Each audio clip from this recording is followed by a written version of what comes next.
It's that time again! Richard and Karl present Deep Space and Dragons, sponsored by nothing. Nothing. It sponsors us. I'm Richard. I am Karl, and I am actually a sponsor of this show, so... Yeah, nothing. Were you not listening? Ouch. Come on, that setup and that burn had the perfect payoff. I set my trap card, I waited, I struck. I am a bad person today. And with that, this is Karl. Yeah, I am. I already said that. Good. What's new with Karl? Oh, what's new with Karl? Well...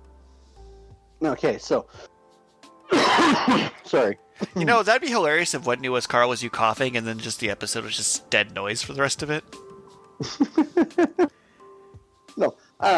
So several years ago already, my boss, he decided that he didn't like renting the place that we had our store in. Yes. So he bought an empty lot, and he built a store, so that way he could be the landlord.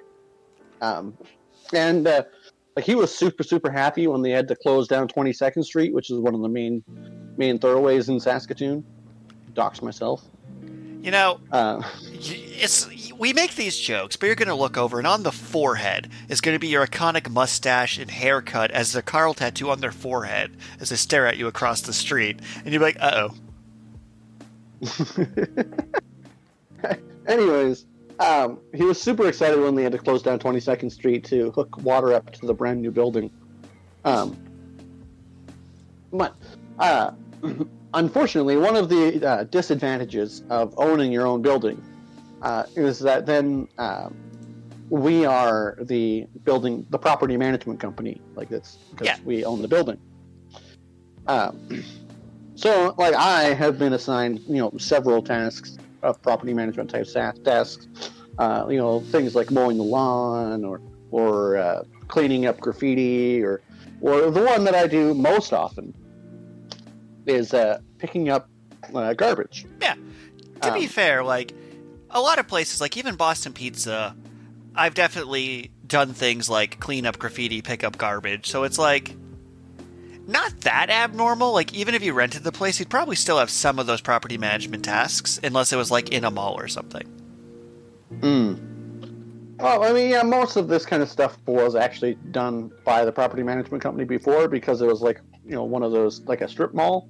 Yeah, that makes sense.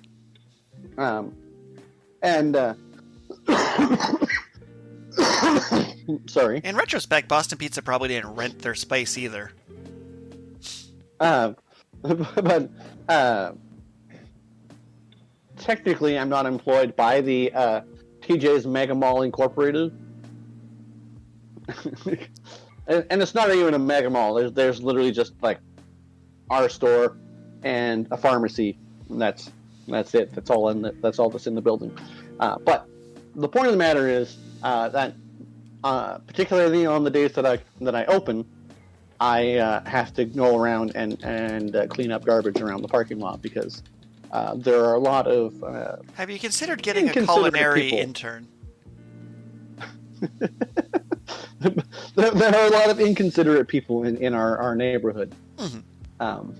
That makes sense to me. So today, I get there and I see there's like a pile of clothes, and I'm like, oh, I feel bad because I'm almost definitely going to have to throw that in the garbage, but I'm probably throwing away all of their worldly possessions. Like, I don't know why they would leave them there, but I'll probably end up throwing them away. But I go inside, I do my other stuff first, and then my boss comes in. And he's like, "Oh yeah, there's like a whole encampment on the side there." It's like, yeah, I saw that. He's like, "Oh, you'll have to throw it out." I'm like, okay. So just because of the voice you choose to do for name censored boss that we've totally doxed, I picture Thedric every time, because that's the voice you use. It's the same one. Just you needed to know this. Please continue, sir. Well, no, Thedric's voice is a little bit deeper. Like, okay. Oh, I'm Thedric, but it's like my boss's voice is like, "Oh, I'm Karl's boss." See, I guess they're pretty similar. Yeah, like it's not. It's not nothing. It's enough to be worth making snide remarks about. Anyways, so because this is most likely homeless people stuff, I put on some gloves and I go outside and I start throwing in the garbage. And then there's like a blanket, there's like shoes, there's like clothes, there's like a shopping basket, there's like random garbage. And I lift up this blanket, and I think that this person may have intentionally abandoned their stuff because this blanket was literally covered in feces. Oh, lovely. Yeah. I mean, that's the entire point of my story. It's like pretty much first thing in the morning, go to work, throw out a crap blanket. So some days when I'm in the field I'm in, the literary field I am now, you get a lot of rejection letters as a writer, and it gets tough. And I'm like, some days I have a bad day about it, and then I hear part of my kitchen job had me throw out a feces blanket. I'm like, it's okay. It's okay they didn't accept my story this time. There's always more stories to send out. It's fine. So thank you for that. Yeah, it's not like the worst day of my life or anything. But if you're having a bad day, just remember that the manager of a pizza store had to go inside and throw out a crappy blanket. It wasn't like a deliberate pun, but it was still a pretty solid pun. But I mean, besides that, my life's been pretty chill this past week, I suppose. Excellent. What's new with you, Richard? School. Being a student with a co-op term coming up is in fact a full-time job. Because when I'm not sending out custom cover letters and applications or stories to publications or doing my master class projects and things, I'm sleeping. It has been extremely busy.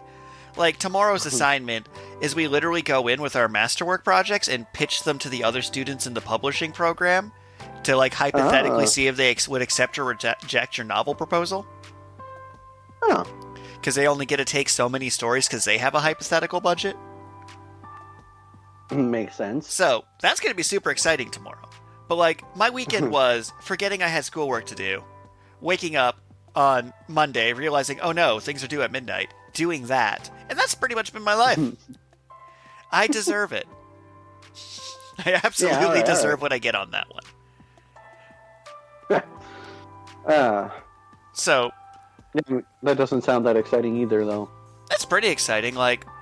See, my life is boring exciting. I've been volunteering for Fusion Fragment magazine as a slush reader, which means I pretty much on the bus am just reading people's science fiction story submissions and judging them.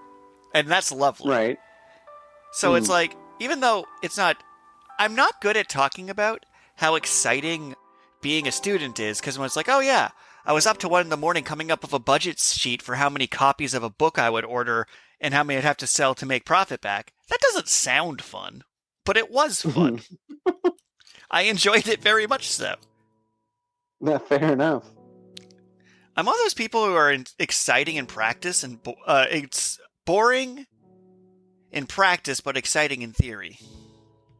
And you're boring in theory and exciting in practice.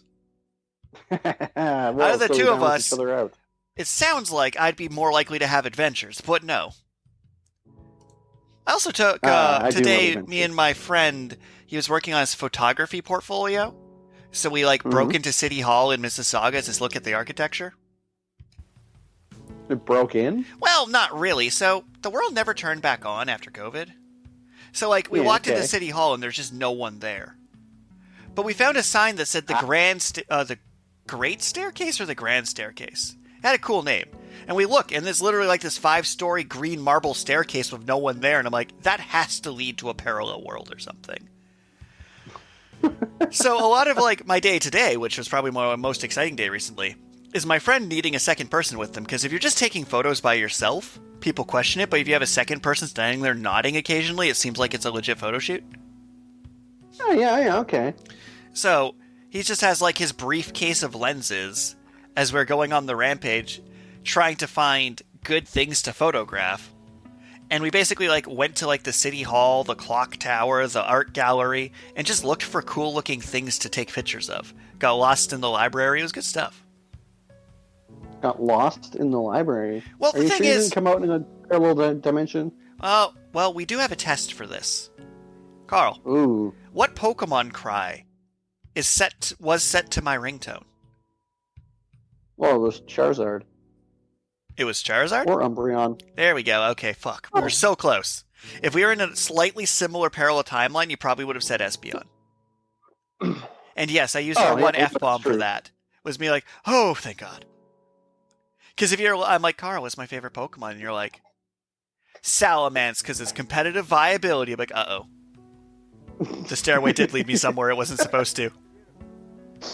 Competitive viability. Like if I'm like, hey, Karl, choose one of these 2 Pokemon for your team. Togekiss or... Oh, crap, I froze for a moment. Togekiss or Aerodactyl. Oh, it's obviously Togekiss. Yeah, just making sure it's the real you. Well, yeah, because, I mean, competitive viability be damned. Like, if I'm like, hey, Karl, you can have this very good Swampert, very good, killers most of the game, or this Butterfree. This regular Butterfly. But not Beedrill. Beedrill is terrible. Yeah, they need to give it back its Mega Form for it to have a chance. But before I end up in a Pokemon tangent that will last this entire episode, we're going into an interesting choice. We're going to be discussing a person for a change and the films they have been in. This is Ryan Reynolds Week. I thought for sure we were going to say that we were going to be discussing Detective Pikachu. Yes. To keep on that Pokemon vibe. Absolutely. So let's go into Detective Pikachu. First off, Detective Pikachu is probably in like 3rd place for my favorite live action video game adaptation kind of things that aren't... Prime did a really good Fallout. And then, like, there are better ones, but Detective Pikachu, I enjoyed that movie. Right. But I will say, they're like Ryan Reynolds. Sound like Ryan Reynolds as a Pikachu. With the plot twist at the end, we reveal, spoilers for Detective Pikachu, you are in fact Ryan Reynolds. And like in an interview he stated, I wanted to do like a detective voice, and they're like, no, we're paying you for your voice. So I'll start with, what were your thoughts on Detective Pikachu starring Ryan Reynolds and some other guy? Well, so sometimes when you're making movies and stuff, object permanence, you just don't notice because of the rule of cool.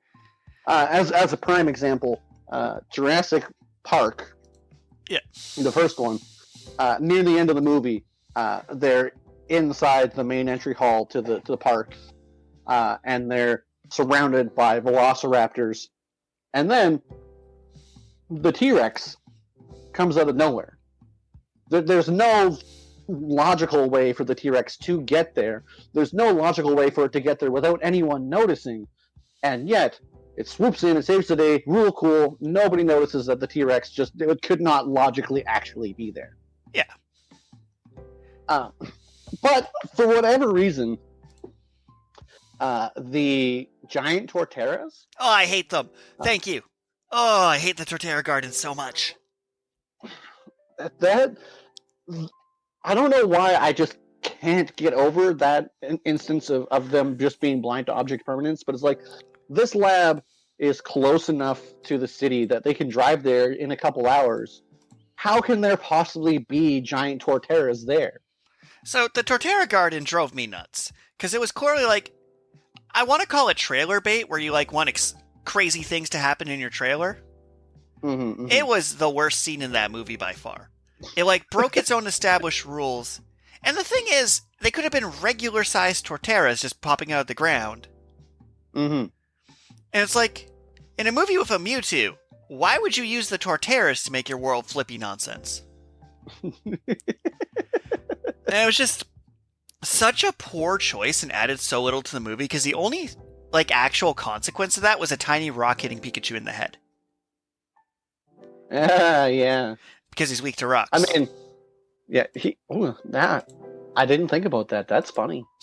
Yeah, just a tiny rock hits him in the head and it knocks him out because he's weak to rock. It's great. But I hated a few things in that movie. Like the movie for being a live-action Pokemon movie, which is like an impossible task. Mm-hmm. Like it had similar to Who Framed Robert Rabbit energy, which was lovely. Because it didn't. I like your little save there with Roger Rabbit. Oh, Robert Rabbit. Anywho, words are hard. The thing is, one thing the movie did really well is it didn't even bother to try and explain what Pokemon were. They're like, yo, you're watching a Pokemon movie. Turn on your TV in the last 50 years. You'll figure it out. But, like, there's, like, a few things they did that just kind of mildly irked me. Like, the villain's plan of putting himself into a Mewtwo's body. Great villain plan. Right. That's just a good idea. Right. Him putting... It was the ability that they gave the Mewtwo to just take a human and just shove them into the nearest Pokemon for some reason. That broke me. Because that was so MacGuffin-y. Where he, like, for him, he had, like, a helmet and a cable. And it's like, that part of his plan made perfect sense. And if his plan was, I put myself in a Mewtwo, and then I release the Doom Gas, and then the Pokemon go feral, and then I rule the world because I'm a Mewtwo. Great evil plan. But they literally gave him the MacGuffin put people in Pokemon power to explain the talking Pikachu, and for no other reason. Huh. And then they just undid it at the end, too. It's like, oh, it just has this hyper-specific power to put humans into Pokemon and then undo it. So, well, anyways... I want to finish my rant. Come on. Okay. They could have fixed it by simply having, like, his dad be, like, experimented on with the machine to be the Pikachu as, like, a test subject. Yeah, and then the Pikachu escapes, and then they don't have that nonsense. But the point was Ryan Reynolds. Ryan Reynolds playing Detective Pikachu was amazing. And we kind of like skipped over 26 years of his filmography, apparently. Yeah, but I just want to close with, I really enjoyed his portrayal of a Pikachu. I would have loved to see him do a Pikachu voice, like not a Pikachu voice, a hard-boiled detective voice would have been funny. But I get why they didn't. Missed opportunity. But he was the main character of this movie, even though they had human McHuman face. Well, yeah, I mean, we don't even remember what human McHuman face's name is. I want to say something that slaps, I'm sure. So, filmography. Let's go back in time. Let's be honest. We did not watch his roles in anything before the year 2000 and have him be recognizable. So, pulling up his filmography, we got a movie called Ordinary Magic. There is no way you've seen that. Well, I mean, I think you're right, but it does actually sound familiar. I think that's a movie that my girlfriend really likes. So it was a Canadian drama film in 1993.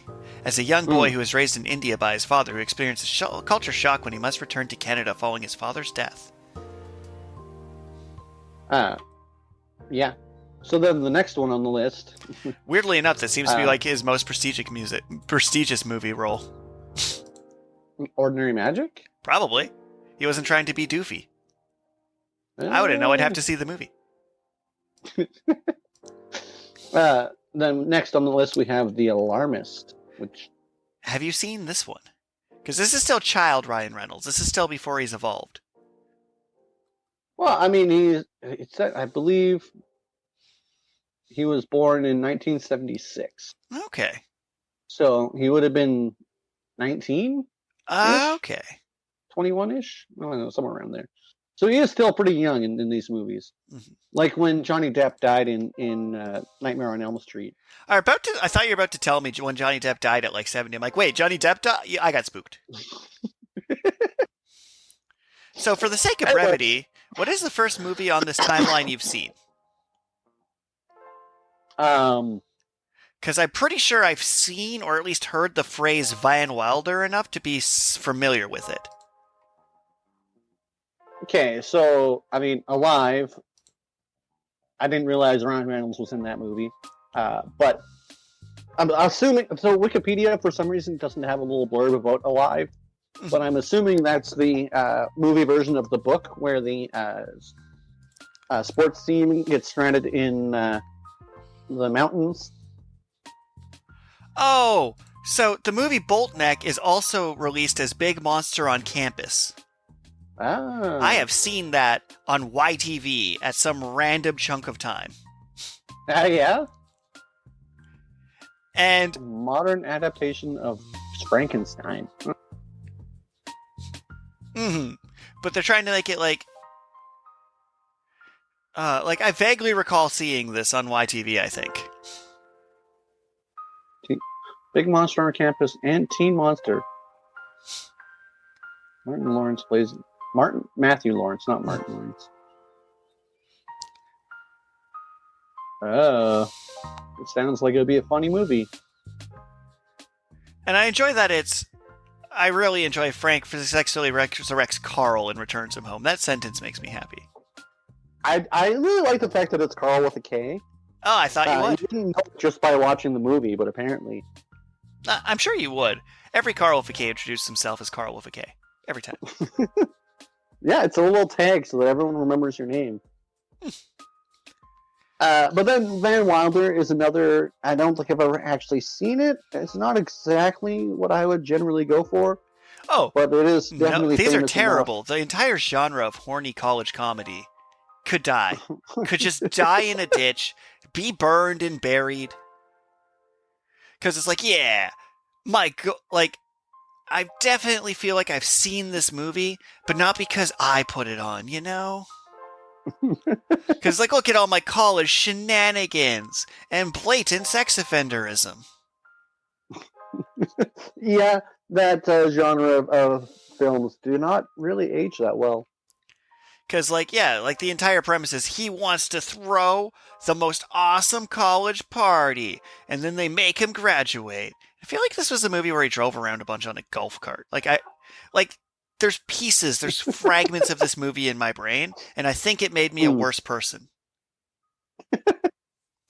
I think anything this movie taught me hurt me in college.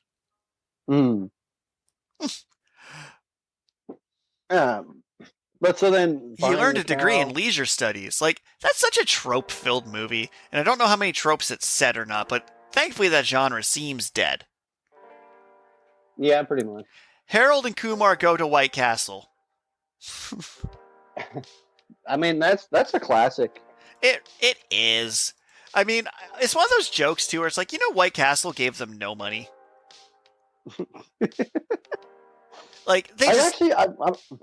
I considered looking up online to see, because celebrities, it's moderately easy to figure out how to actually contact them.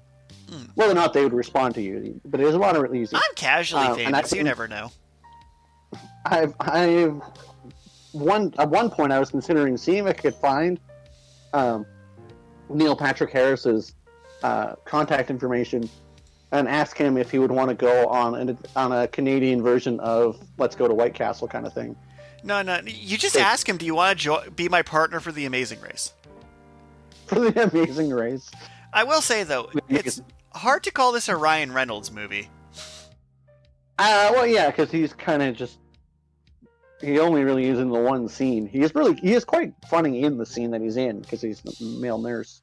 Which, particularly in the early 2000s, was comical just for the gender reversal. Which is... yeah. Parts of this movie aged well. I wouldn't just burn it alive like Van Wilder, but... Oh, now that I'm thinking about that movie, I'm having random scenes come back to me, I'm like, that scene made me want to vomit. I'm not to talk about that on air. That was a bad movie. But yeah, go to White Castle. I'm hesitant to say it's a Ryan Reynolds movie. For example, saying Ryan Reynolds was a star in Blade Trinity is okay, that's a stretch. Well, okay, wait. Who is Hannibal King, the character he played? That kind of proves it already. Well, firstly, the first time I ever watched Blade, you're right, Blade Trinity. I don't remember, because I watched Blade kind of, the opening scene with the blood sprinklers. Yep. And my parents were watching it, and then they're like, "Oh yeah, you probably shouldn't watch this." So they kicked me out of the room, and I still got nightmares from it. For the record, they were right. Tomb of Dracula. But Hannibal King, as a fictional bibliography, he's a vampire. Okay. Apparently, is like just like part of the like Night Stalker's vampire crew. I had to like remember which Blade movie was. So the thing about a lot of movies Ryan Reynolds finds himself in, especially like Marvel movies and action movies, is trying to remember the character's name if they don't have a superhero name is nearly impossible. Fair enough. Let's see. So next on the list, the Amityville Horror. I don't remember Ryan Reynolds' role, but I have gone through several horror kicks in my time as a movie connoisseur. Amityville Horror is definitely a movie I have seen. Do you remember if he lived through the movie? Let's start there. Did Ryan Reynolds live through this movie? I didn't realize Ryan Reynolds was in the movie. He's obviously not a main character. He is one of the Lutzes? Maybe he is the main character. I don't know. George Lutz. Luce? Maybe. So I'm pretty sure he got murdered, given the real life mass murderer. Yeah, I'm pretty sure he got murdered too. But Waiting is another. That's a classic comedy. I don't know if I've ever actually seen it. Because I'm blanking on this one.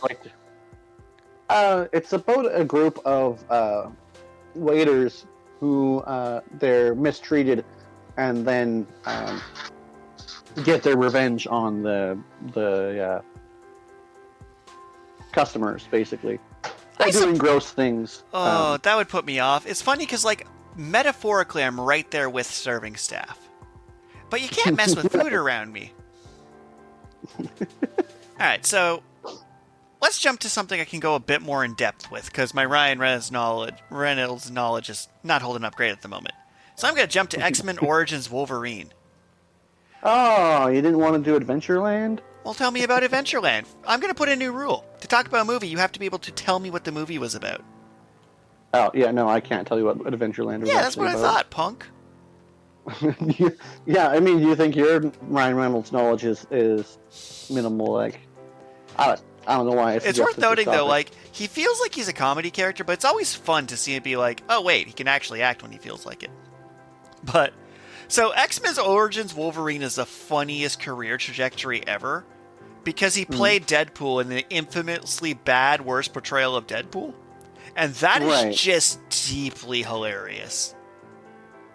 Because, like, X-Men Origins Wolverine was just a bad movie. Like, it's what happens when you have someone milk an IP who can't be bothered to read the source material. Like, it's also, like, I believe it was Ryan George who talked about how, wait, can we watch the movie where it's Sabretooth and Wolverine fighting on all the wars throughout human history? Like, no.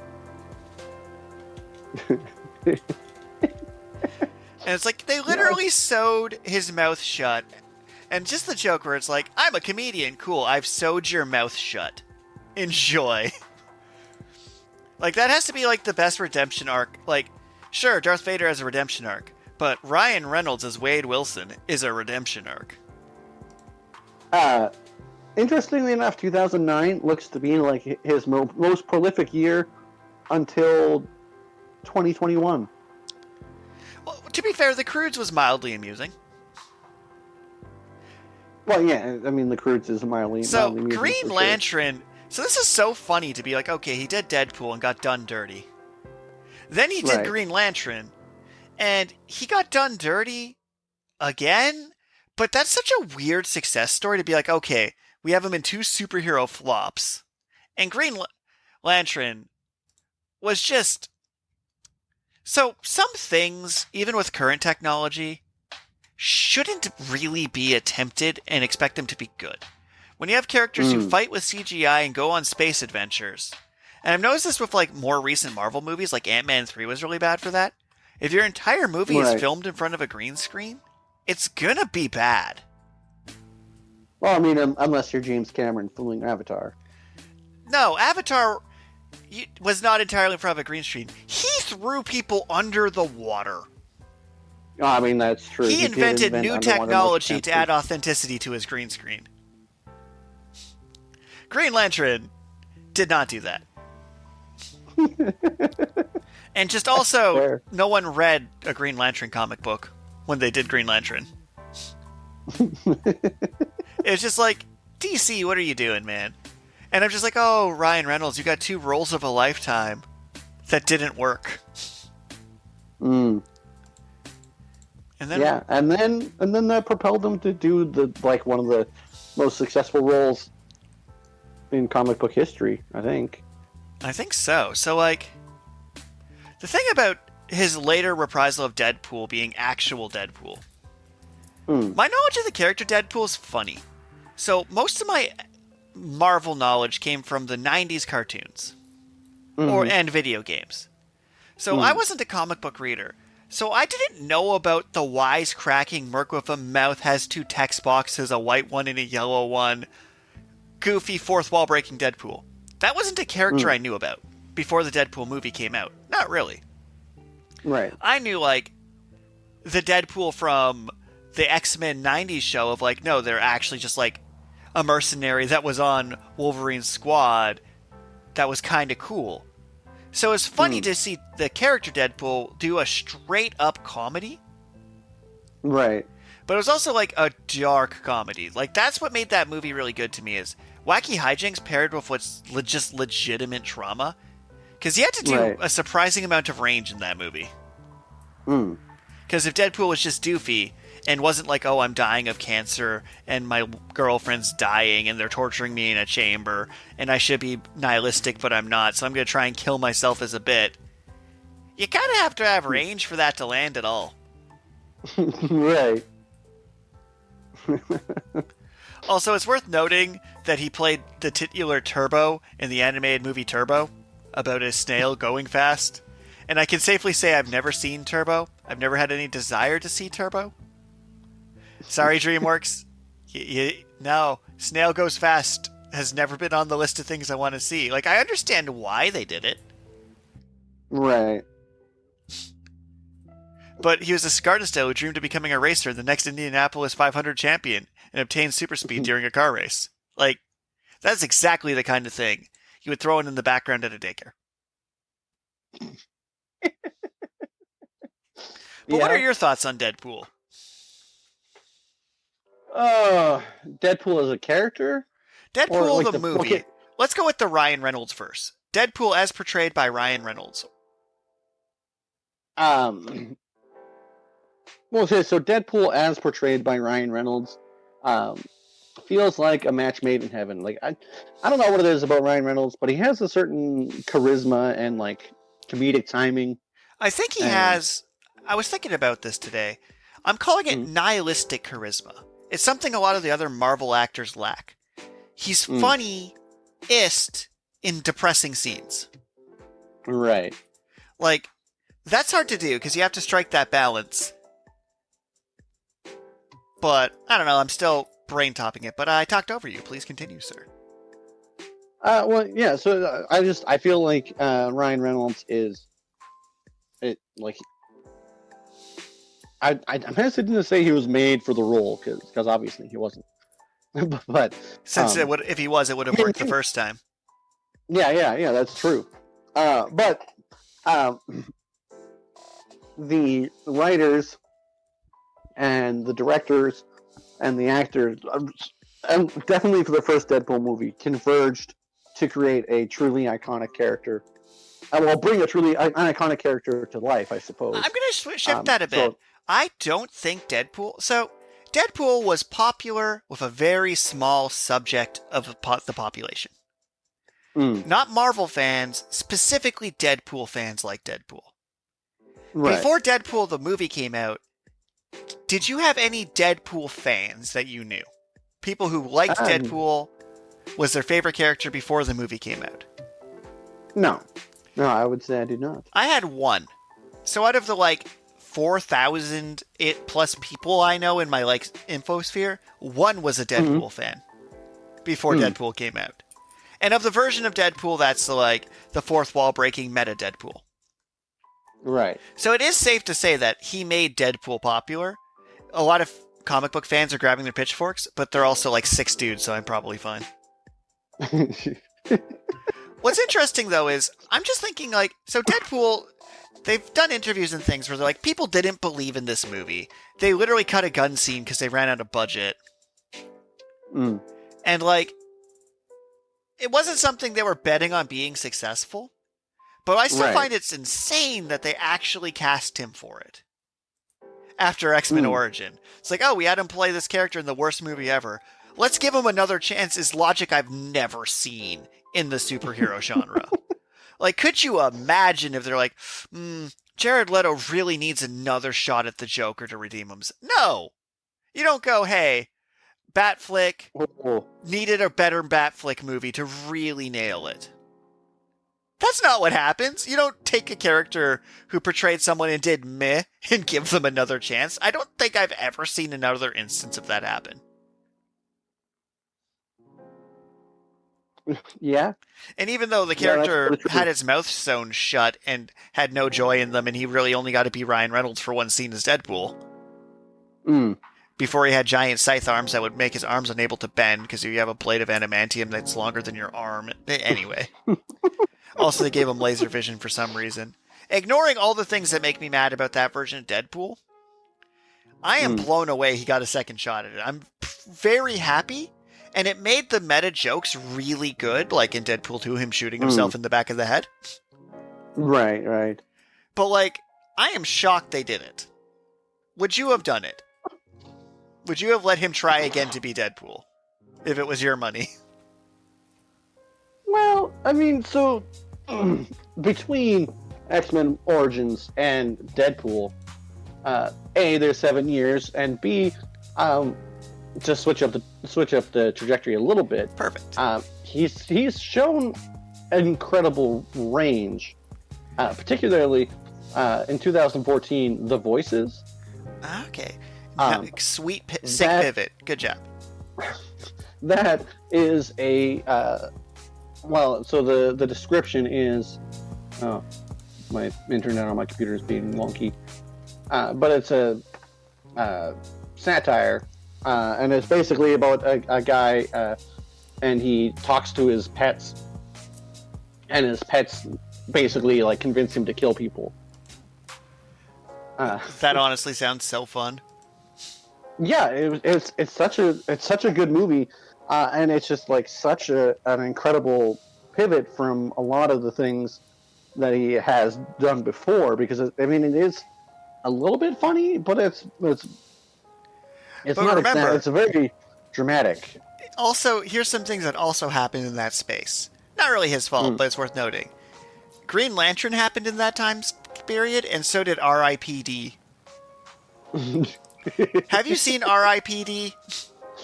I don't think I have. It is a buddy cop movie where one of the premise is Ryan Reynolds becomes a zombie and gets recruited into the buddy cop zombie division. Okay. Yes, that is exactly what you think this movie is. Yeah, all right. And they're like trying to defeat the evil cult so he can be unzombied by assembling the MacGuffin staff. So think National Treasure, but zombies and buddy cop. So to be like, he did really good in this, it's like true. But he was also Turbo the Snail and was an R.I.P.D. and was an uncredited cameo in A Million Ways to Die in the West. A delightful movie, but he was not the star of that one. I'm just saying that he has a pretty extensive filmography and has shown a crazy range throughout his career. So even though Deadpool, X-Men Wolverine, that version of Deadpool didn't really resonate, I can see why they would give him another chance, given his charisma and varied acting career. And interestingly enough, like, I'm trying to remember this. It's like, my brain just completely blanked. But the thing is, he wanted the role. Like, that's important. Right. There's a difference, like, between, hey, you failed at this role, do it again, and I want to do this. Mm. And then Deadpool 2 wasn't as good as Deadpool 1. No. I enjoyed it. Yeah, it was definitely very enjoyable. But there's a problem with a lot of sequels, and I don't really exactly know how to address it per se in my own storytelling. But a lot of sequels, they'll just do more of the same. So it's like they recycled the tiny hand joke. They recycled the T.J. Miller jokes. I think my problem actually comes more to a character arc problem. So his character arc in the first movie was starts as mercenary, loses his decides to go through all this crap to live. So the first movie was about Deadpool learning to live again. Right. That was like the actual point of all of it, is he was happy, he got super depressed, and then was cursed with immortality. And basically he's like, I'm going to try and be a hero to find the will to live again. Right. Deadpool 2 is he's lost the will to live, he gets blown up, and he's trying to find the will to live again. What really hurts for sequels is the thing is characters can relapse and characters can grow in different ways. But when you give them the same character arc, that's when it becomes problematic. So, like, Marvel's notorious for that. Like, if we take Iron Man, for example, it's does something bad with Stark Tech, gets owned, builds tech solution to fixes it, is humbled, repeat loop. But when we go to Captain America, who actually had a better arc, his first arc is stand up, be a hero, classic hero's journey. Second arc is, in his second movie, is my current hero's journey does not apply to 2020 society. And his third movie was, I believe people should be... It's like, I believe government oversight is bad, and Iron Man believes government oversight is good. So his arc was literally him going from a soldier to realizing that no matter what government's running it, government shouldn't be controlling people. Which is an interesting take to go from literal soldier propaganda weapon to independent mercenary. So Cap had a good arc over his 3 movies. Stark did not. Right. Deadpool did not have a good arc over his 2 movies because it was the same arc. Right. Because his thing he was supposed to learn was to not instead of being cursed with immortality, to enjoy his immortality. That was his actual lesson. Right.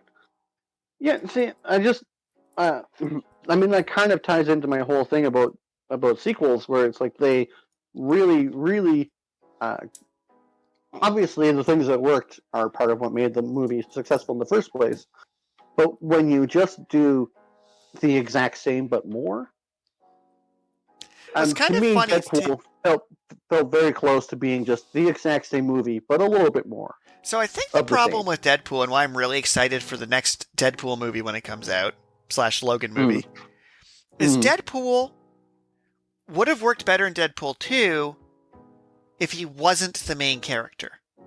So when you have a big interconnected Marvel goodness, Cable had a much more interesting character arc than Deadpool in that movie. Right. Because Cable's arc was, I need to go back and kill this child to make it a better future. And the ethical argument was the classic, would you kill baby Hitler?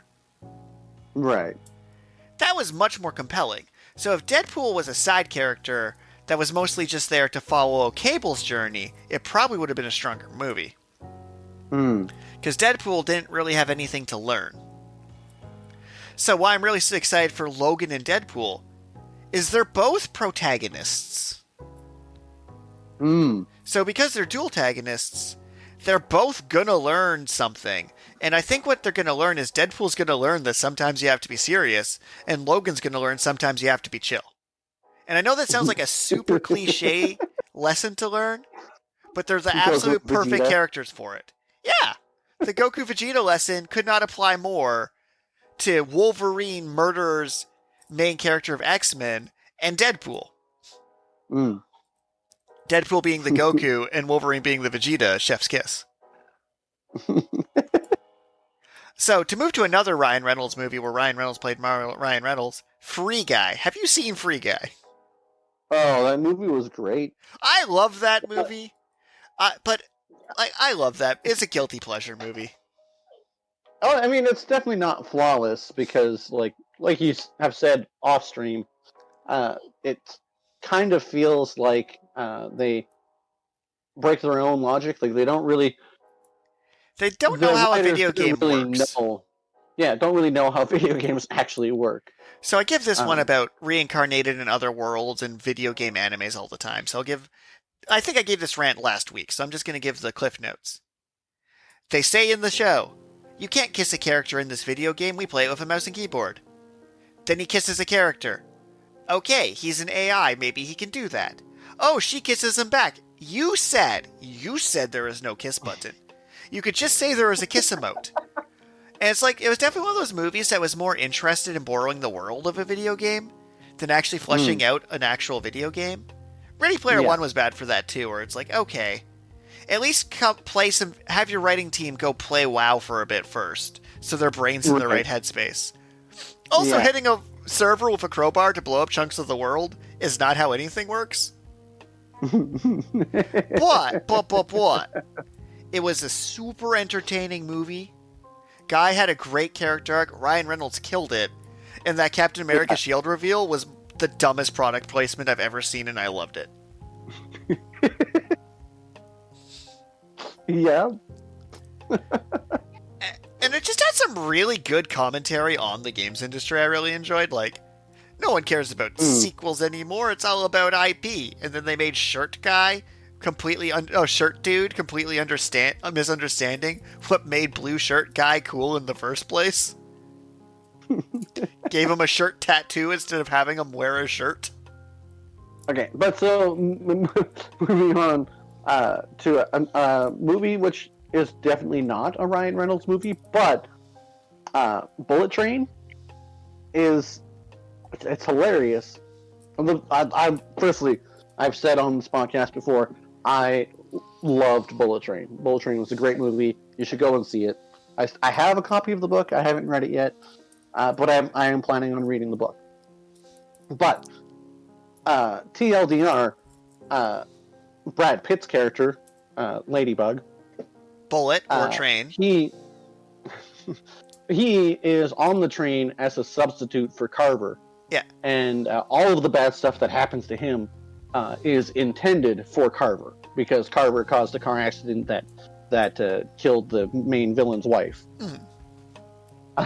And so then you get to the end of the movie, and he's like, "No, I'm not Carver. That guy's an asshole." And then just the reveal that it's been Ryan Reynolds the whole time is Carver. I don't know why. It was just like that was. Mwah. I think it was unintentionally funny. So there's two Ryan Reynolds Netflix movies that I've seen, both of them, that I don't know if you have or not. So first is Red Notice. I haven't seen it. What I heard is that it's a generic flick where most of the actors kind of called it in, but they're also charismatic that it was still fun to watch. Yeah, so as a Netflix movie, which I watched last time my mother was visiting, I think, while cooking dinner in the background, it did what it needed to do. It's kind of funny because during its debut weekend, it was like their most watched film they'd ever done, simply because they put Dwayne "The Rock" Johnson in the jungle with Ryan Reynolds. And they're right. That's all. Oh, and Gal Gadot. Yeah. But the double triple cross they put in that movie didn't really make sense. The movie's plot doesn't hold up to a ton of scrutiny. But Dwayne "The Rock" Johnson and Ryan Reynolds being buddy thieves trying to scam each other is a good time. So, it's one of those movies I'd say is worth watching once. But if it's your favorite movie, I don't know. You go watch some other movies that are just better. And the second one that was interesting that I saw at one of his Netflix ones was The Adam Project, which was so you know the classic, now classic, grizzled old veteran bonds with child during situation? His twist on it is it was himself, because he time traveled. Right. So grizzled old mentor was a grizzled old mentor to himself. Right. With his time travel ship. And it was pretty interesting. And And you like had like plasma swords and plasma. You know, one of those sci-fi things where like, okay, this is on the Sci-Fi Channel and it's not taking itself too seriously, but it is amusing. Right. Yeah, it was a good movie. Would I watch it twice? Probably not. But did I enjoy it? Yes. Did it win the MTV Movie and TV Awards? Somehow. Huh. Which Really? is, it got nominated. Apparently, it won a comedy movie award, People's Choice Award. Yeah. Where I really think Ryan Reynolds won a comedy movie People's Choice Award, and it just happened to be that movie. Yeah. And with that, we've caught back up to Ghosted, If, and Deadpool and Wolverines. Well, see, I mentioned off stream. I want to complain about If because I just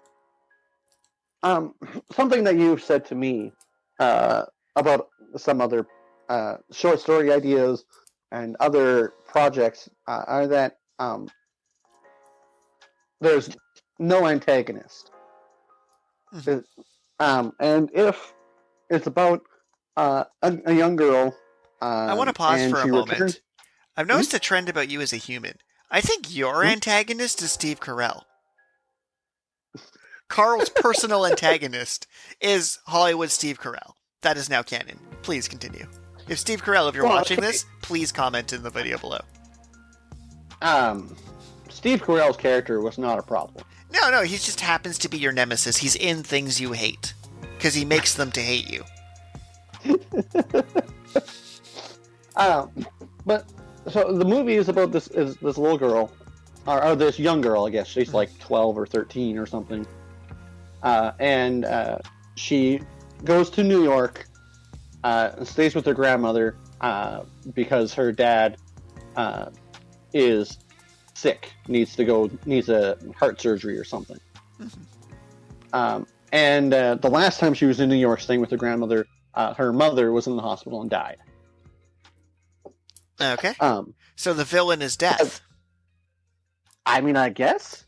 But so her dad is goofy, lovable, always playing pranks, and trying to make light of the situation. And he's like, yeah, just like go have fun, make a story to tell, like,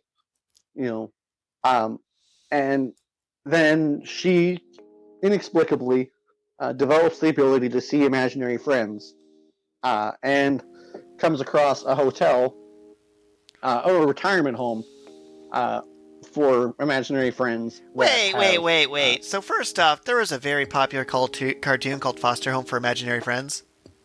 Yeah? Yeah. All right. Yeah, I mean, that seems like it would actually have been a good movie because, well, from what I've seen of that show, it was enjoyable. The imaginary friend Blue was such a sociopath. There's a scene where he got a character deported with a hot pepper. But she finds this retirement home for imaginary friends and decides that she's going to try and rehome these friends with Ryan Reynolds' help. Yes. And there are no obstacles. Like she just... Conflict is so important for storytelling. Yeah, because she just like finds Ryan Reynolds and he's like, yeah, I don't really like you that much. And then she's like, well, how about I help you? And then he's like, oh, fine, I guess.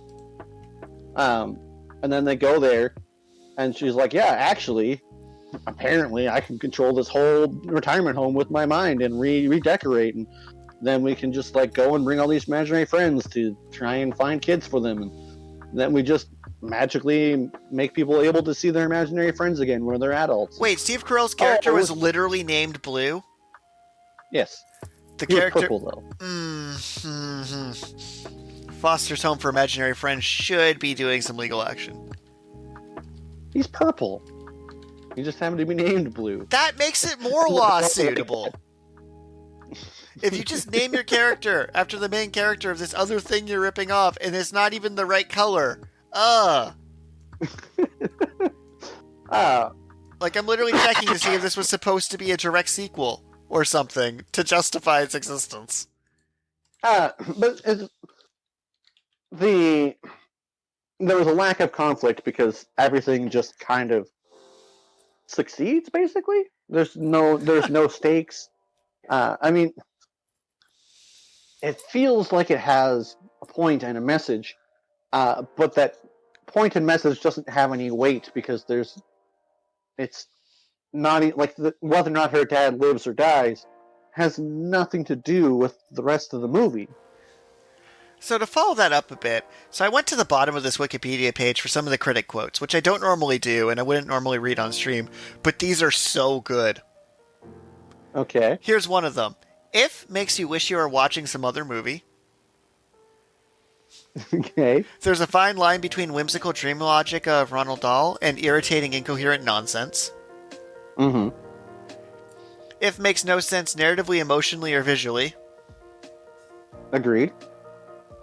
This has so many similarities with Cartoon Network anime series Foster Homes for Imaginary Friends that it leaves a bad taste in my mouth. Foster's Home for Imaginary Friends, which itself featured an orphanage that takes care of imaginary friends after the kids outgrow them, and they leave after other children adopt them. Starring Blue. Yeah, well, and then the completely obvious twist that Ryan Reynolds is actually the main girl's imaginary friend that she had forgotten about when her mom died. It was just like... Duh. Like, yeah, obviously. I love the joke of, like, that twist simple. isn't as twisty as you think it is. I also really enjoyed the three-shadowing Ryan George line. Ooh, setting up some three-shadowing. You mean foreshadowing? No, it wasn't that good. Yeah, pretty much. In any event, those critic quotes that you just made pretty much sum up my thought on the movie. It was like, I don't know what I was expecting, but I was expecting more from Ryan Reynolds, I guess. Yeah, because he was a character and a producer on it. But I find, and like Deadpool and Wolverine, he's post-production, also producer, also writer, also Wade Wilson. So it's an interesting paradox. So you're looking at his filmography, and it breaks into three genres, really. Like, he has range, but he mostly does these three things. Right. Doofy dude in a horror movie. Mm-hmm. Adult comedy with, like, gross-out humor. And animated kids flick. Right. Out of those three categories, he's probably the best at gross-out adult humor. As much as I hate Van Wilder, that is his closest role to Deadpool. Right. In fact, if the guy from Van Wilder proceeded to then join the military and be turned into Deadpool, I think the continuity still tracks. Right, okay. Like, I think that still tracks. But, like, it's weird, because when you cast him in something like a kid's movie, it limits his range a bit, but I didn't have that problem with Detective Pikachu. Right. The jokes in Detective Pikachu still landed. Like, I really enjoyed the, I'm a mouse with a coffee addiction who can't use my special powers, and we just burned this mime alive. Right. I mean, the burning the Mr. Mime alive joke was top tier. But I'm curious your thoughts, like, for this If movie, do you think, like, the age range restricted him, or it was just no matter what they did, it was going to be bad? Like, could a better comedy have saved it, I guess is my question. Well, I mean, so... the premise obviously resonates with some people because, you know, it's a show that's basically the same premise. I mean, it had to differentiate itself from Foster Home for Imaginary Friends. It really didn't. But yeah, maybe if it didn't, maybe if it leaned more into that, then I would have been like, it could have been better if it had been more about the foster home and the friends rather than about trying to get adults to see their imaginary friends again, because the emotional resonance just wasn't there. And part of things too, like, I get that no ideas are that original, and I'm normally not against things that are clearly inspired by things. Like Kagebare, sweet samurai action manga going on. Kagurabashi. Thank you. I've made quips before where I'm like, okay, he has other than the fact that he has a Saitama face, I'm basically reading a modern contemporary Bleach for the most part. Like, the fact that he's like I'm like, yeah, that's just a Bankai. He Bankai'd. We watched him do it as he fights the teleport guy in the thing. But it's like, it's still cool. I don't mind if something is inspired by something else if they do something cool with it. Oh, yeah. But That's like, for a movie like cool this, series. why didn't they just license the cartoon and deliberately make that the movie when you get that close? Like, if they tell me they've never heard of Foster's Home for Imaginary Friends, and you tell me no one on the production of this film Googled the phrase imaginary friends? Well, they probably just Googled the phrase if. So if you Google imaginary friends, you get if, and then you get Foster's Home. Those are the first two boxes. If I Google IF, capitalized like they spelled it, I get if, and unfortunately, I do not get... I was really hoping it would also give me Foster's Home for Imaginary Friends, because that would have been hilarious. Not quite. But it's also not really a very good Google thing. If movie. But my rant aside about, like, the lack of originality isn't what broke me. It's that they did something bad and something so similar, they could have just did the original thing. Yeah. Because I find it very hard to believe that no one on the production team was aware of this Cartoon Network show at any point in their lives, or became aware of it while working on this. These are not small staff. Yeah. So, I mean, I am still excited for Deadpool and Wolverine, despite my reservations about Deadpool 2. Well, if we were doing a Hugh Jackman list, had we watched every Hugh Jackman movie, we'd be like, this man can act. Hugh Jackman has crazy range, that's true. So, like, this combination is perfect. Like, I cannot think of a better duo for anything. Like, this is just going to be, I hope, the best buddy cop movie of all time. Like, the logo is a broken heart necklace with Deadpool and Wolverine on it. Like, and even though Wolverine was a character in some truly terrible X-Men movies, he always did good. Right. Like, I can't think of a bad... Like, I've seen Hugh Jackman in bad movies, but I can't think of a bad Hugh Jackman movie. Deadpool has very similar energy. Like, Ryan Reynolds, I can't recall him being bad in a movie. Like, even this movie. I don't think he did bad. Even though he had a production role, so he's a little more on the hook than normal. As an actor, I think he did fine with the script. But I think the script was really weak. And it just ended up, as all the critics were saying, kind of being a mess and with no emotional resonance. Which is tragic, but also not particularly surprising. But to wrap up this in a fun bow, his career has been a sine wave just because of the things he's been in. But that doesn't mean I'm not super excited for Wolverine and Deadpool, because, oh man, is that just such a good buddy cop core? Like, yeah. I really do hope it's both of their last X-Men anything they do, though. I want them to wrap up that with this, and not have it be the start of another cinematic universe. I am over cinematic universes at the moment. I want a nice standalone movie that would make me very happy. What are your closing thoughts? Well, my closing thoughts are that the premise of this movie might disappoint you then. What's the premise of the movie? 6 years after the events of Deadpool 2, Wade Wilson lives a quiet life, having left his time as a mercenary Deadpool behind him, until the Time Variance Authority, a bureaucratic organization that exists out of time and space and monitors the timeline, pulls him into a new mission. With his home universe facing an existential threat, Wilson reluctantly joins an even more reluctant Wolverine on a mission that will change the history of the MCU. Yeah, I hope they MCU themselves out of it. Like, I hope it's full of all of the cameos of all of the shit they've done, ridiculous interactions. Like, I want them literally to just rob Thor while he's overweight. And then them just both be like, we done? We done. And then they just peace out. Because Hugh Jackman, I don't think he has that much Marvel left in him. Yeah, no. I actually, as a random other side note, although the wheelchair is probably appropriate, Sir Patrick Stewart is 84. So he's going to need some dragon blood going on here. Well, yeah, if he's going to be a part of the MCU going forward, I wonder how long the MCU will last with him in it. Although we've got the technology to just bring their voice back and body back from the dead with CGI. That's true, and they don't even need his legs. So here's our random question. I don't know if I used this one, but I don't think I have. What's a hobby you've always wanted to try but never had the chance to? Oh. A hobby I've always wanted to try but never had the chance to. So my answer is going to be kind of mixed a bit. I have two answers for this.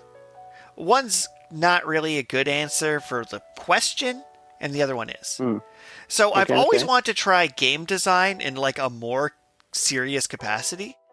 Because I've doodled with it, but I've never like made a game from start to finish. Right. So like as a hobby, I'd like to try game design with like the commitment to do it, but that feels like I'm cheating the question. Now for a hobby I just love to have, I'd love to actually take fencing classes and just stab people with a sword. Like that, I've never had the surplus money, time, energy, friend group to be like, let's go fencing. But yeah, no, if me and you had weekly fencing, that'd be sweet. Yeah, my hobby would be kind of similar. Just martial arts in general.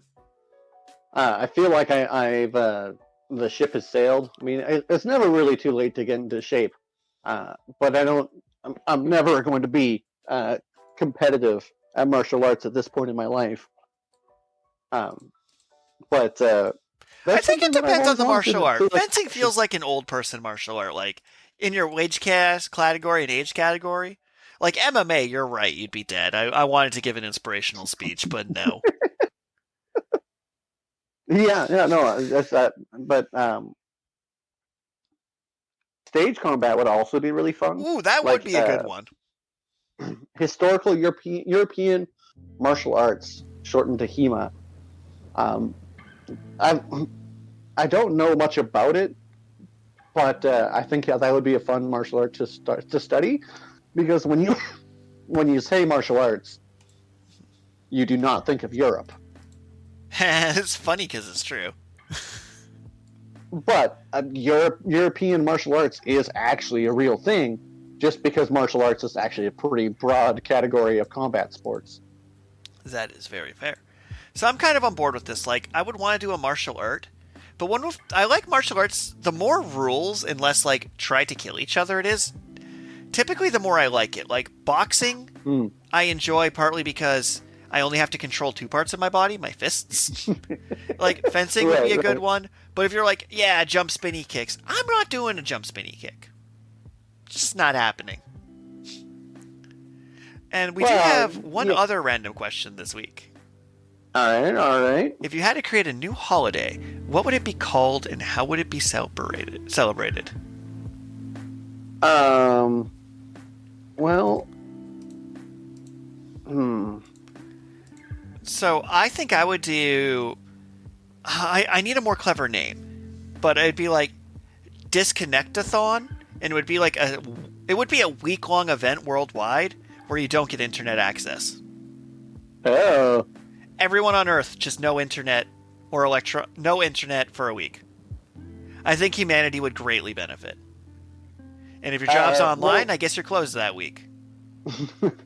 I was going to go with something like I don't want to be like PETA, but like a animal cruelty or animal like adoption awareness. You know, I kind of like Puppy Fest, where it's just we go in like it's a thing where we declare rescue animals to be adopted everywhere. Like it's just a mass adopt a rescue animal week or day. Yeah, Puppy Fest. Kittens are allowed. Actually make it a holiday so that people can go take the time to actually go to the places and see the animals. I think, Puppy and Kitten Day. I think we'll agree. I think we're both on board to just have Puppy Kitten Day be a thing. Where it's a stat holiday, you get time and a half or paid because everyone's supposed to be petting puppies and kittens, getting them adopted. And just It's just a great day. And if you're a vet that day, you just get double pay. Yeah, something like that. Well, I it's a think stat that'd be holiday, so good- they good just get holiday. extra pay for that day. Yeah, no, I'm on board. We can do this. Let's make this a thing. And Make it a thing. thank you everyone for tuning in to our awesome radio show. If you've listened to this entire episode backwards, you will have wasted 2 hours of your life. There are no hidden messages. Yeah, Sealor, Aristat Sealor. Bye. Bye.